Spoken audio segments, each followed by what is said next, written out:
Hey everyone, welcome back to our channel How to Tutorials. If you want to book cheap flights, hotels or trains easily on your phone, in this quick video, I will show you step by step how to download and install the trip.com app safely and easily. So yes, let's get started. First, if you're using Android, open the Google Play Store. If you're on an iPhone, open the Apple App Store. Make sure your internet connection is working properly.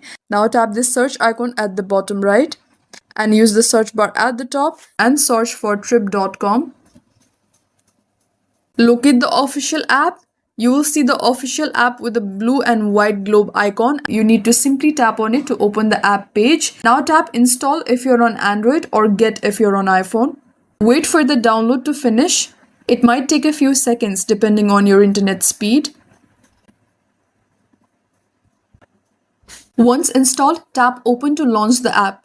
You can also find it later on your home screen under the name trip.com. When you open the app, you can sign in using your email, phone number or Google account. If you don't have an account yet, tap sign up to create one. It's quick and free. Now you can search for flights, hotels, trains or car rentals directly inside the app. You can also access exclusive deals and track your bookings in one place.